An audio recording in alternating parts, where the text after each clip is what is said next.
Hello everyone, welcome to EasyTVMoney.com video number 4. This is Nick Cho. In this video, you will learn how to get your first website.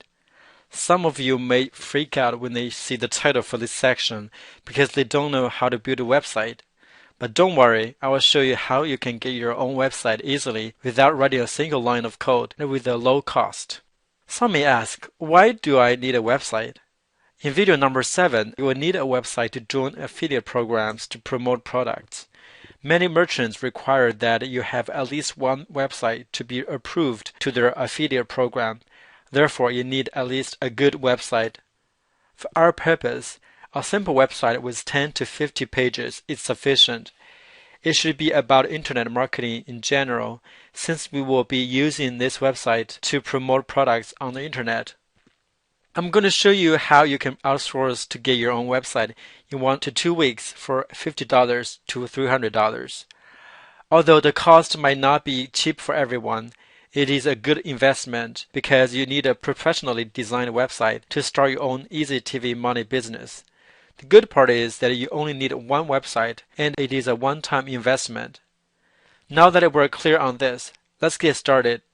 To outsource, I highly recommend Elance.com and Guru.com. They're the two most popular freelancing websites in the market. I'm going to use Elance as our example. Elance is an online talent marketplace where individuals and businesses can post their projects and professionals can bid and work on those projects.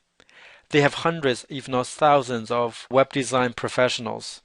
I have used Elance many times and you can get a complete website from $50 to several $100s. It is free to post your project. The process is like this. First, you provide a project description for your website and post your project. Professionals will place their bids on your project. You can then pick the web designer to design your website based on his or her portfolio, ratings, and bid price. Some service providers may require an upfront payment, say 50% of the total price, before they start work. The designer then starts working on your site and usually delivers your site in a zipped file. You can then make the total or remaining payment. Now I'm going to show you step by step how to post a project on Elance. First, let's visit Elance.com website. Then click Register in the upper right corner. Then follow the step to create your account. Please remember or write down your login information, or even better, let LastPass remember them. Once you log in, click Post Your Job in the upper right corner. Here, you will need to enter the following information for your project. First, job title. You need to enter a title for your project. I suggest you use a clear and concise title so that professionals can easily find your project. A good example might be Web Design 20-page website on Internet Marketing. Your website doesn't need to be a very large one. However, it needs to be professionally designed. Aside from 10 to 50 pages is sufficient enough for our purpose. More pages usually cost more. You usually choose internet marketing as your topic because you will use this site to promote products on the internet. Next one, job description. You need to provide a concise but a clear description of your website. However, you shouldn't disclose any personal or private information. For example, it might not be a good idea to put your domain name in your description. You can use the template that I regularly use for this purpose. The template can be found in the manual, workbook, and in your membership area. Now the template looks like this. I'm going to copy and paste it to project description box and then explain a little bit more about it. Here it says that we need 20 to 50 page website about internet marketing. A list of requirements is also listed as bullet points. I also mentioned what kind of professional I'm looking for. Last but not the least, I also mentioned the time frame for delivery, which is 2 weeks. Feel free to change this template as you see fit. Once you're done, let's move on to the next one, attachment. Here you have the option to upload attachments from your computer so potential bidders can know more about your project. I usually only send attachments to providers who I like and who have already submitted their bids, so you can leave this unchanged. Again, if you do upload attachments here, please do not reveal any personal or private information here. Next, category. There are two levels of category here. For our example, the first level should be web and programming, and the second level should be website design. Next one is specific skills or groups. I suggest that you choose the following three: CSS, click on it, HTML, and click on it to choose, and the last one, SEO, and click on it to choose it. Now, CSS is a style sheet that controls the formatting of your websites. For example, fonts, colors. Now, HTML is simply the programming language to code web pages. SEO stands for search engine optimization. SEO techniques are used to make web pages more search engine friendly. Now, you don't need to know what they are exactly. They're just the basic skills that I think a web designer should know. Now, once you're done, let's move on to job type. I would recommend a fixed price so you know how much you're going to pay before a web designer begins his or her work. When you choose fixed price, the approximate budget option will show up. You should choose between $50 and $500. Now, advanced options. Click on Show Options and you can see more options to choose. Now you can leave most, if not all, options as it is.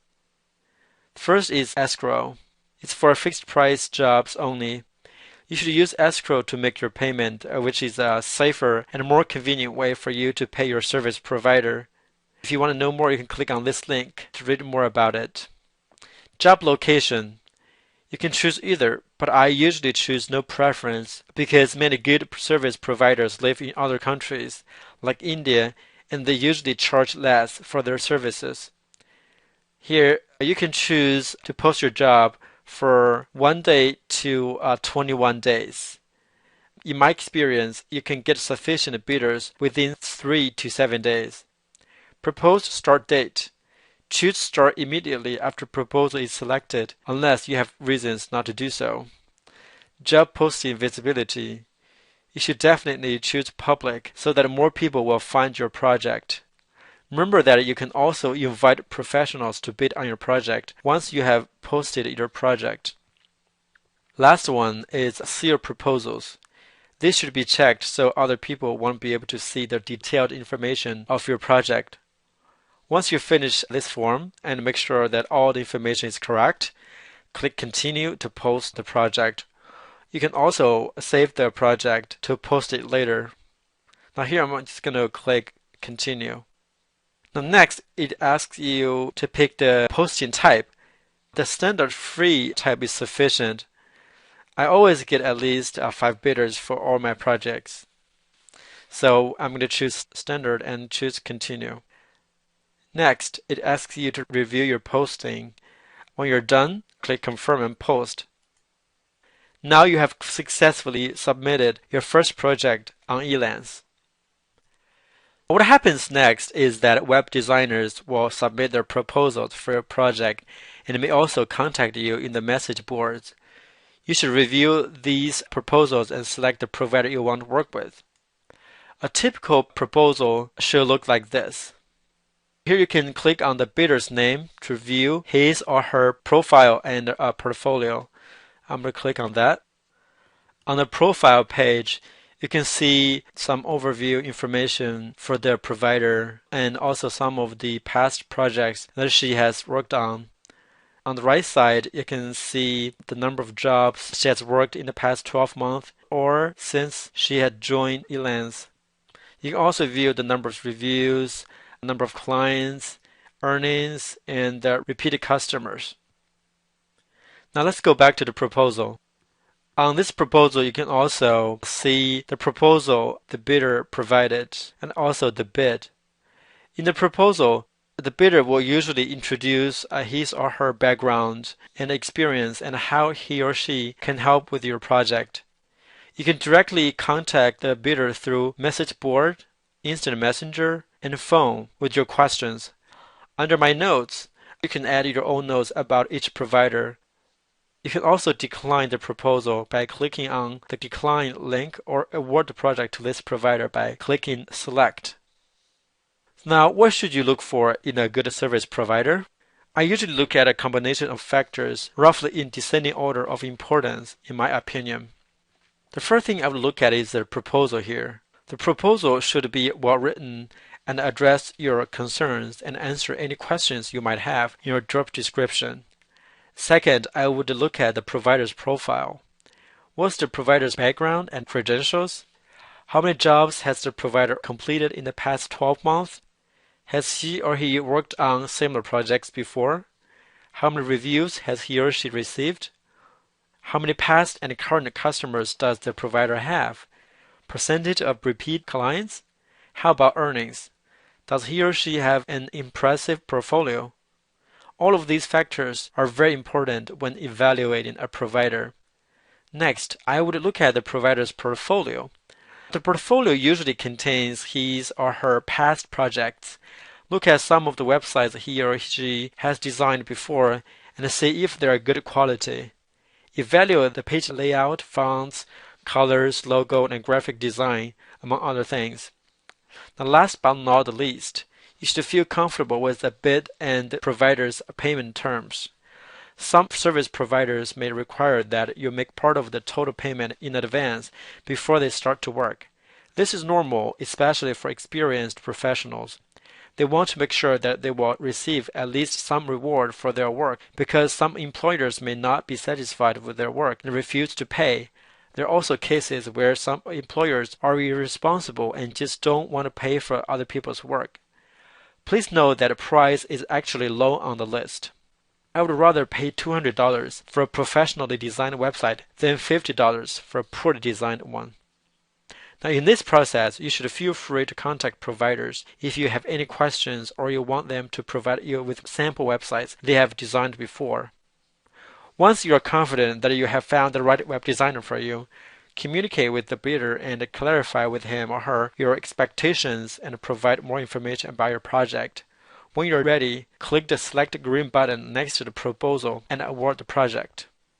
What happens next is that the provider you select will accept your project and send you an agreement.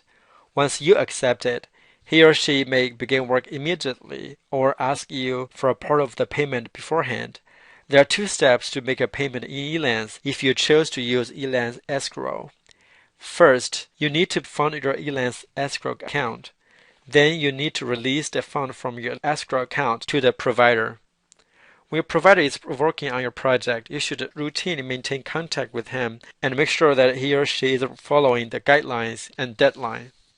When your web designer finishes the website, you can usually ask him or her to make a couple of revisions if you don't like some features of the design. Make sure that the files he or she sent you are ready to be uploaded to your web host. Then you can make the payment and provide feedback to his or her service. Now that you have your website, you need to upload it to your web host so that other people can view it on the internet. You will need the software FileZilla, which you should have downloaded in video number 1. You will also need the username and the password of your web hosting account. Let me show you. Start FileZilla. You need to enter the following information to connect to your web host. First, the host address. It is the address of the computer that hosts your website. You can just enter your domain name here. For example, if your domain is yourdomain.com, you just enter yourdomain.com. Don't include HTTP or www in front of your domain. Username and password. You created the username and password for your web hosting account in video number 3. If you don't remember, please check the confirmation email from your order or call the hosting company directly. The port number, it's usually 21.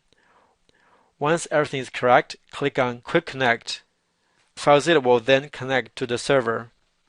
Once FileZilla establishes a connection with your web host, before anything else, you should click File and then click on Copy Current Connection to Site Manager to save the host, username, password, and port information so that in the future you don't have to enter all this information manually. We need to upload the files to your website from your local computer to a remote folder on the web hosting server. Let me show you how. First, under Local Site over here, navigate to the folder where you saved the files that you received from your web designer. Click on that folder. For example, for my website easytvmoney.com, I saved all the files under this folder public_html_local. I'm going to click on this folder. All the files should appear in the window here. Then under Remote Site, find the folder public_html and double click on it. The folder public_html keeps all the files for your website.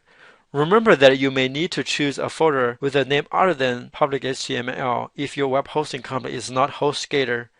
If you don't know which remote folder you should choose here, please feel free to contact your web hosting company. If everything is correct, next step is to highlight all the files in the local folder here. Then just drag and drop all the highlighted files to the window on the right. All the files for your website should then be uploaded to the remote folder public_html. Once the transfer is done, your website should be accessible on the internet. Now all you have to do is go to your web browser and type in your domain name.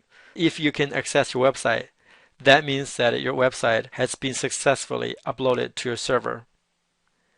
Now that you have your own website and it is online, you still have one more thing to do. Submit it to search engines so that other people can find your website. You only need to submit to the big three search engines, Google, Yahoo, and Bing. You can find the links in the manual, workbook, and membership area.